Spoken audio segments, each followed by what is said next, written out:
Hey everybody, doing a new segment for YouTube, and hopefully it's going to be a three-part series of going through how I draw my comics, how I color my comics, and then how I print my comics, and also send them out to patrons and stuff like that. So I'm going to start from the very beginning, which is using my paper. Um, I use this paper, Bristol, um, and it's I don't always get the same kind, but I usually get this kind, and I can't remember whether I use um, vellum surface or the smooth surface. I guess just kind of grab whatever's there. Um, but it's 11 by 14, which is smaller than comic book paper, is usually drawn on by the professionals. A couple of reasons why I draw smaller.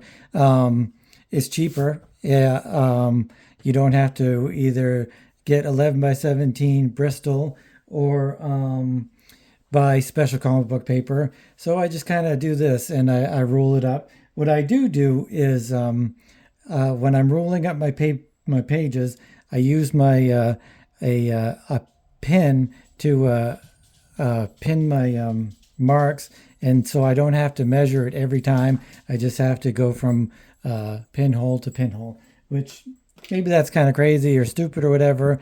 I'm not really doing this as a tutorial. And that's my dog Thea. Hopefully she'll shut up. But yeah, this is how I begin it. And another reason that I work this size is that I really don't like the bigger 11 by 17 or 11 by 15 size, standard comic book size. I just like a little bit smaller. I think it's easier to get a little bit of the details and stuff like that. It's mostly better when there's a big area of the page that I have to fill in. Like if I'm doing like a huge face or a single page, something like that, then it's just easier for me. So then my next step is I do my breakdowns and layouts for my page. I don't write from scripts, or I don't draw from scripts. I draw from basically, I guess I would say my method is that I think about what the story is going to be every time or all the time. Like I'll be thinking before I go to bed, I'll be thinking about the story. When I'm in the tub, I'll be thinking about the story. When I'm at the grocery store, I'll be thinking about the story. So I don't really need to write it down because, as Jack Kirby once said, he didn't write scripts either, I believe. But he said that he had already lived those adventures. He had already lived the characters and the stories. Before he even laid pencil to paper. So that's kind of how I do it. That is good and bad. You lose some details, I think, and some editing stuff.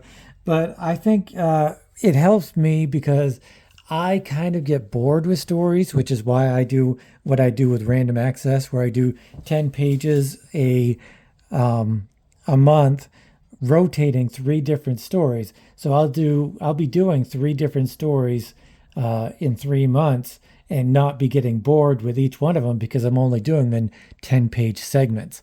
So I mean, I don't think they're bad stories and I don't think they're boring stories, but anything I've heard of so many artists that get halfway through a comic book and they're just like they just shovel it in and they don't really care as much because they're a little bored with what they're doing.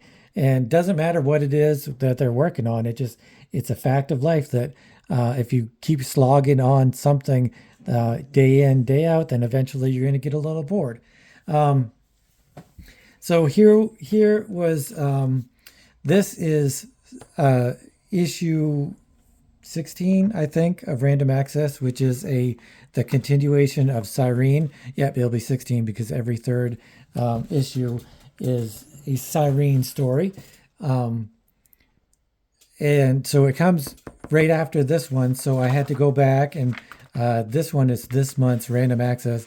And I went back and I looked through all of the pages and everything. That's one thing I do is I go back often and try to keep things in continuity.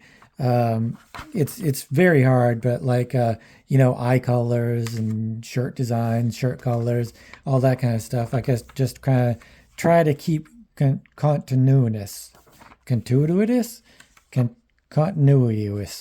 Anyway, that's what I tried to do.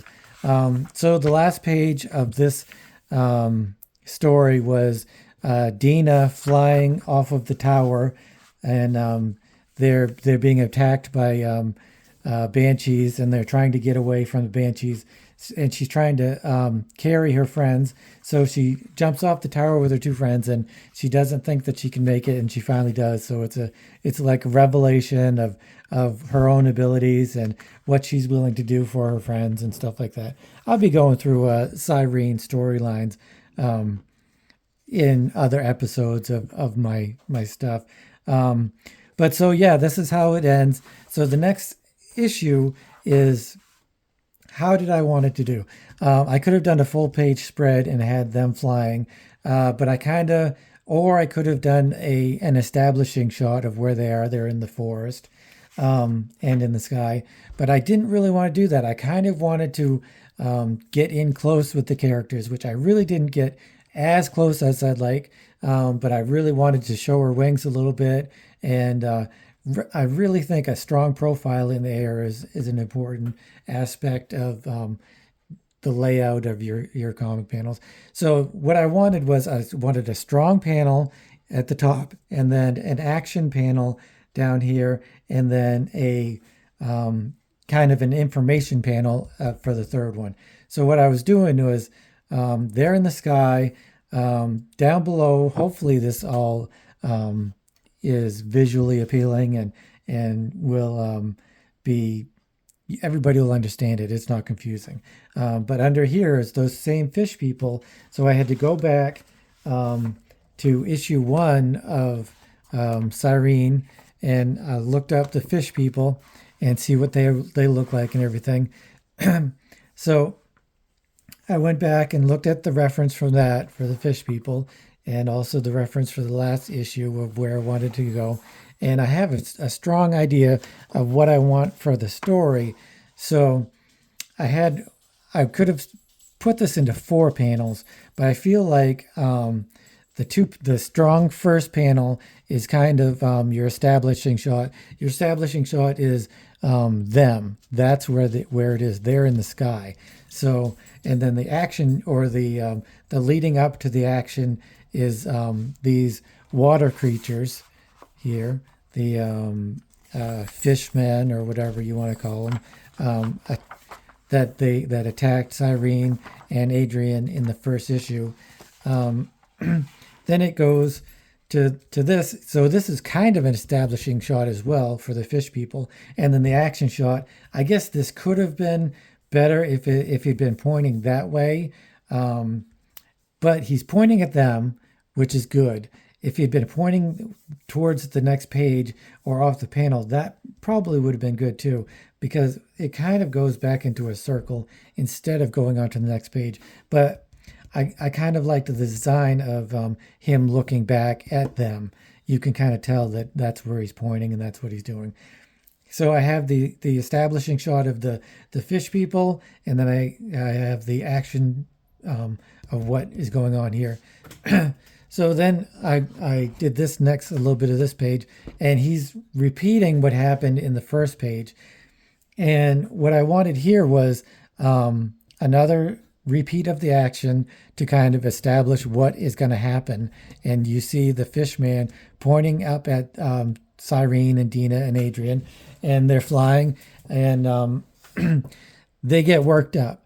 The creatures, the fish people, were really they're kind of a an offshoot of World of Warcraft's mud creatures, and a Ralph Bakshi cartoon, and a Frank Frazetta type creature. I wanted to kind of get all of that into one character type. So I have these unnamed fishmen that I don't know if they're the same ones that were in the first issue, or they're just different fishmen. I think they're different fishmen because Cyrene and Adrian, they're on a journey, so they're not doubling back. So yeah, I mean, you've got the fishmen, and they're very excited and worked up, a lot like fire and ice creatures in Fire and Ice. They're the I don't know what they're called, but they're the Neanderthal creatures, whatever they are. They were always like jumping up and down and hooting and hollering and getting all very excited. That's how I see the fish people. They're very wound up. So then I have some of the inks that I'm laying down here, and this is basically as far as I go on the pencils, because I'm going to lay a lot of inks and do a lot of the detail work, like the scales and stuff. And I'm not doing as much shading and shadowing and stuff like that, because now that I'm doing color, I'm going to all of my figures will have shading and shadowing by using the color. So I think that's a lot better, and it saves me a little bit of time, because even doing a 10-page comic that's full size, full color is it's a slog. It takes quite a while to do a monthly issue of even just 10 pages. But so here I have they're getting all excited, and then they're going to throw their spears up at Dina, who's carrying Adrian and Cyrene. And then, so I'm working off on that. The panels is probably the hardest part of starting a comic book, is deciding what panels go where, how many panels you're going to have, in what orientation they're going to go. So, I mean, you've got to stop and think, or at least I do, and maybe take 5-10 minutes just, figuring out what panel layout you're going to have. So I have a few tricks that I do off and on. Like, I'll have some panels without, like this, could have had no background, just the spears, which I may do. I may erase that whole panel and just have the figures and the spears. Actually, let's do that right now. I'm just erasing the, kind of like Frank Miller does in a lot of his comics. It lets it breathe. It's a lot of negative space. I really like that a lot. So that's what I'll do. I'll have one panel on the whole page that's just open and bare like that. Here's another thing that I wanted to do. I'm really a strong proponent of the figures kind of pointing in the direction that you want. I'm not sure that these guys are pointing up here. They're kind of more pointing here, which is really what I'm into or after. So then it'll be like this action and then this action, and then kind of moving over to into the next page, into what's going on. And then hopefully the next page will be of them having the spears thrown at them, and they're in flight, and what happens then. So that is what's going on with the next Random Access 16, not the next one, but Random Access 16, and the Adventures of Cyrene the Cleric, which is this. And yeah, so that's my process. Like I said, it's not a tutorial, it's just what I do. And I'm going to go step by step into inking and coloring, and then printing. So if you guys enjoyed this content, please consider subscribing and hitting the notification bells and all that stuff. And I'll see you next time in the next video. Thanks a lot for watching.